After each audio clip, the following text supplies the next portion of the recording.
ಮುಖ್ಯಮಂತ್ರಿ ಡಿಕೆ ಶಿವಕುಮಾರ್ ಅವರು ಅಧಿಕಾರ ಸ್ವೀಕರಿಸಿದ ಸುಮಾರು 2 ತಿಂಗಳ ಬಳಿಕ ಕರ್ನಾಟಕ ಸಚಿವ ಸಂಪುಟ ವಿಸ್ತರಣೆ ನಡೆದಿದ್ದು, ರಾಜಭವನದಲ್ಲಿ ನಡೆದ ಸರಳ ಸಮಾರಂಭದಲ್ಲಿ ರಾಜ್ಯಪಾಲ ತಾವರ್ಚಂದ್ ಗೆಹ್ಲೋಟ್ ಅವರು 19 ಮಂದಿ ನೂತನ ಸಚಿವರಿಗೆ ಪ್ರಮಾಣ ವಚನ ಬೋಧಿಸಿದರು.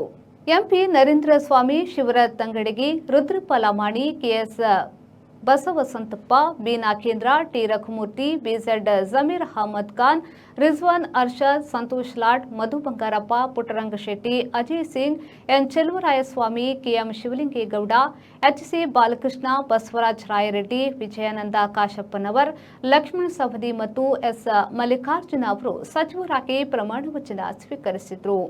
ಸಚಿವರ ಪಟ್ಟಿಯಲ್ಲಿ ಮೊದಲು ಮಂಕಳ ವೈದ್ಯ ಅವರ ಹೆಸರು ಕಾಣಿಸಿಕೊಂಡಿತ್ತು. ಕೊನೆ ಕ್ಷಣದಲ್ಲಿ ಬದಲಾವಣೆಯನ್ನ ಮಾಡಿ ಮಲ್ಲಿಕಾರ್ಜುನ ಅವರ ಹೆಸರು ಸೇರಿಸಲಾಗಿತ್ತು. ಸಂಪುಟ ವಿಸ್ತರಣೆಯ ಬೆನ್ನಲ್ಲೇ ಕಾಂಗ್ರೆಸ್ ಶಾಸಕರಲ್ಲಿ ಅಸಮಾಧಾನ ಭುಗಿಲೆದ್ದಿದೆ.